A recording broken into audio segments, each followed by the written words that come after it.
A população da China está diminuindo? Essa é uma má notícia para o Partido Comunista Chinês. Eles podem resolver o problema forçando as pessoas a terem bebês? China sem censura. Bem-vindo ao China Sem Censura, eu sou Chris Chappell. Semana passada, o Financial Times apareceu com uma reportagem explosiva. A reportagem diz que a população da China diminuiu pela primeira vez em 5 décadas. Essa seria a primeira vez que a população diminuiu desde o Grande Salto Adiante. Essa foi a política econômica desastrosa no final dos anos 50 de Mao Zedong que causou a morte de dezenas de milhões de pessoas. Agora, a ideia de que a população da China caiu pela primeira vez em 50 anos não soa controverso. Mas estamos falando da China, onde qualquer coisa pode se tornar um segredo de Estado caso o Partido Comunista Chinês seja paranoico o suficiente. Crescimento populacional? Segredo de Estado. Números reais do PIB? Segredo de Estado. Café da manhã preferido do líder chinês Xi Jinping? Definitivamente segredo de Estado. De acordo com o Financial Times, a população da China caiu abaixo de 1,4 bilhão em 2020. Esses números vêm do censo dos últimos 10 anos da China, o qual ainda não foi publicado. O Financial Times conseguiu esse furo com fontes anônimas que se dizem familiares com essa pesquisa. Eles ressaltam que o número foi considerado expressivo e não seria divulgado até que vários departamentos governamentais chegassem a um consenso sobre os dados e suas implicações. Bem, após o Financial Times apresentar a história, os departamentos governamentais chineses chegaram a um consenso sobre os dados. O consenso foi que o Financial Times é um grande, enorme mentiroso que mente. O Escritório Nacional de Estatística da China informou uma declaração de uma linha dizendo que a população da China aumentou em 2020. E a mídia estatal chinesa foi rápida em publicar vários artigos negando o relatório do Financial Times. É claro, o número real da população atual ainda não foi apresentado, mesmo que o censo supostamente deveria ter publicado no último mês. Olha, as estatísticas chinesas são uma arte, não uma ciência. E todo mundo sabe que não se pode apressar a arte, especialmente agora que precisam forjar números novamente para refutar o Financial Times. Sabe o que mais é arte?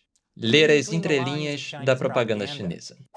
Esse artigo da Global Times parece indicar que o censo realmente descobriu que a população da China estava abaixo de 1,4 bilhão. Eles atribuíram a um erro estatístico.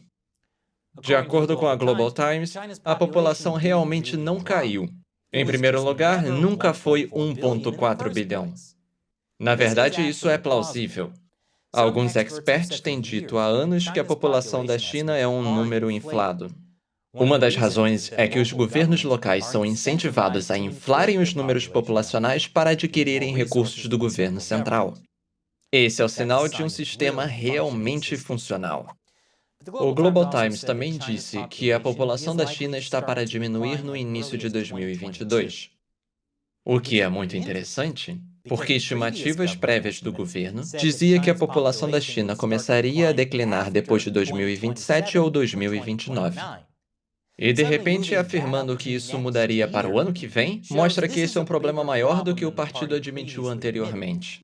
Então é bem possível que a população da China já esteja em declínio. É apenas politicamente sensível demais para ser dito agora. Mas por que essas estatísticas populacionais são tão politicamente sensíveis? Eu te conto após os anúncios. Bem-vindo de volta. Um dos grandes perigos ao Partido Comunista Chinês é que assim que eles ficarem fortes o suficiente para se tornarem a potência global dominante, seus problemas internos irão desencadear uma crise. E o declínio da população chinesa é uma grande crise. Crise devida à política de um filho do Partido Comunista Chinês. O primeiro problema é que a China agora tem muito mais homens do que mulheres. A estatística comum diz que há mais de 30 milhões de homens do que mulheres na China. Isso leva a coisas como o tráfico sexual de mulheres da Coreia do Norte e de Myanmar.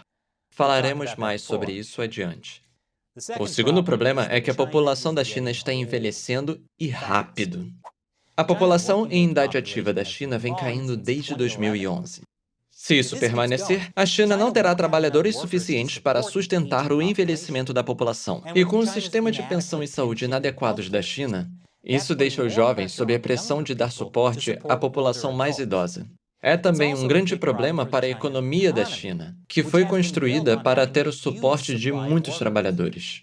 Já conversamos antes sobre o desastre da política de um filho, desde as centenas de milhões de abortos forçados e esterilizações, até a multas pesadas que foram usadas para gerar dinheiro para governos locais. E o que é mais trágico nisso é que a política de uma criança é provavelmente desnecessária.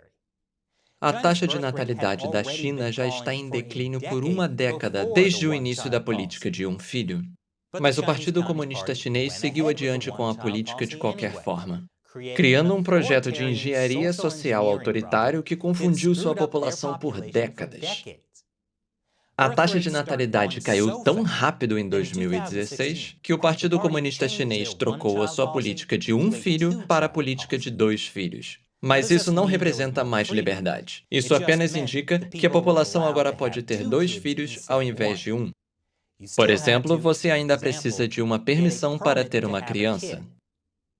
A enorme burocracia criada pela política do filho único ainda estava lá. Por exemplo, os militares, os policiais e outras empresas estatais possuem unidades de planejamento familiar. Essas unidades fazem coisas como monitorar o ciclo menstrual das mulheres dos seus empregados. E você aí pensando que o RH da sua empresa que era ruim. Mas enquanto a política de 2 filhos resulta no acréscimo inicial do número de bebês, ultimamente ela não tem funcionado. Em 2019, a taxa de natalidade da China chegou ao nível mais baixo já registrado. Acontece que, se você passa 35 anos implementando uma política de filho único, uma geração de filhos únicos realmente não vão querer ter para si mais de um filho. Especialmente porque criar um filho está ficando cada vez mais e mais caro. O Partido Comunista Chinês sabe que isso é um problema. É por isso que eles estão agindo como a sua mãe, perguntando por que ela ainda não tem um neto. No início desse ano, o Banco Popular da China divulgou um relatório apelando ao governo central para dar total liberdade e incentivo a novos partos, significando o abandono da restrição de quantos filhos uma pessoa pode ter. Isso não significa que haverá mais liberdade. Esse é o Partido Comunista Chinês. Eles irão usar sua força total para ter certeza que as pessoas farão aquilo que eles querem. Isso significaria que o Partido Comunista Chinês forçaria pessoas a terem bebês? Devemos nos preparar para as cotas de bebês da China? Te conto mais após os anúncios. Bem-vindo de volta. O Partido Comunista Chinês poderia forçar as pessoas a terem bebês? Com certeza vão tentar. Não estou dizendo que a China vai agir como em O Conto de Aia. Eles não têm tantas mulheres para isso. Mas o partido está se reinventando para encorajar as pessoas a terem mais filhos. No início desse ano, o primeiro-ministro chinês Li Keqiang falou sobre trabalhar para alcançar um nível de fertilidade apropriado. Li não disse exatamente qual o nível apropriado, mas aqui uma dica. As propagandas do Estado dizem aos casais para que tenham filhos para o país. Isso, deite-se e pense na China. Provavelmente isso não vai acontecer. Outras ideias podem funcionar melhor. As medidas que estão sendo discutidas vão desde estender a licença maternidade até encorajar as pessoas a ter um segundo filho com incentivos em dinheiro vivo ou redução de impostos. Mas, provavelmente não. Políticas similares já foram testadas no Japão, em Taiwan e na Coreia do Sul, após suas natalidades terem caído. Coisas como bônus para bebês, novas políticas de licença parental e disponibilidade expandida para a pré-escola. E elas não funcionaram. Mas se incentivos não funcionam, o Partido Comunista pode usar de propaganda e pressão social. Um exemplo disso é a campanha das mulheres que sobraram. Esta é uma campanha destinada a humilhar mulheres com formação para que se casem mais cedo. Tentam convencê-las de que se têm mais de 27 anos e estão solteiras, ninguém irá querê-las. E tem funcionado, no sentido de que foi dado à mulher chinesa nos seus 20 anos uma ansiedade paralisante sobre seu futuro. Mas é claro que esse tipo de campanha vai continuar. Houveram propostas recentes de que o governo deve criar um bom ambiente de união e encorajar mulheres com idade entre 21 e 29 a dar à luz durante este período reprodutivo ideal. Temos certeza de que esses caras devem criar um bom ambiente de união? O que eles vão fazer? Criar uma versão comunista do Tinder? Não se preocupe, porque isso não é apenas só sobre união, é também sobre casar-se jovem. Há algumas propostas para que o governo diminua a idade de casamento para 18 anos. Mas o que acontece se a propaganda e a pressão social, sem falar na destreza casamenteira do Politburo, ainda não é suficiente? Se lembra que eu disse anteriormente que a política de filho único criou uma gigantesca burocracia do planejamento familiar na China? Alguns especialistas temem que as autoridades reorientem a gigantesca burocracia do planejamento familiar, que impôs restrições por meio de abortos forçados, esterilizações e multas altas, a forçarem as mulheres a terem filhos. Ei, o Partido Comunista Chinês ama cotas. A política de 2 filhos pode se tornar uma exigência em vez de uma restrição. Problema resolvido. Não digo que isso aconteceria imediatamente, mas se outras políticas não persuadirem pessoas a terem mais filhos, isso vai acontecer afinal. E isso porque é assim que o Partido Comunista Chinês funciona. Eles governam por meio de campanhas políticas em massa que dependem de funcionários locais para preencherem suas cotas. E eles já têm o seu sistema de planejamento familiar em vigor. Ao invés de monitorar o ciclo menstrual dos seus funcionários para ter certeza que não engravidarão, empresas estatais poderão monitorar para ter certeza de que engravidarão. Ao invés de multar pessoas porque têm muitos filhos, governos locais podem multar pessoas por não terem filhos suficientes. Ao invés de abortos forçados, o Partido Comunista pode limitar o controle de natalidade. Na verdade, eles já fizeram isso uma vez, na época do Mao, o que levou a uma explosão populacional, o que levou à política do filho único, o que levou ao declínio populacional, o que... É quase como se as gigantescas políticas autoritárias de engenharia social não funcionassem. Mas eu não quero que você pense que todos seriam forçados a ter mais filhos sob a política pró-natal do Partido Comunista Chinês. Minorias étnicas continuarão a ser esterilizadas. E agora chegou a hora de responder a uma pergunta de um fã que contribui com China Sem Censura pelo site Patreon. R-Swags pergunta: por que a China não investe em fazendas de peixes? Elas devem ser mais baratas do que ilhas artificiais. Essa é uma pergunta do nosso episódio sobre como as frotas de pesca da China estão destruindo os oceanos. Bem, R-Swags, a China investe em fazendas de peixes. Na verdade, eles têm grandes fazendas flutuantes que fornecem 2/3 dos peixes cultivados no mundo. Se você consome tilápia, ela provavelmente é da China.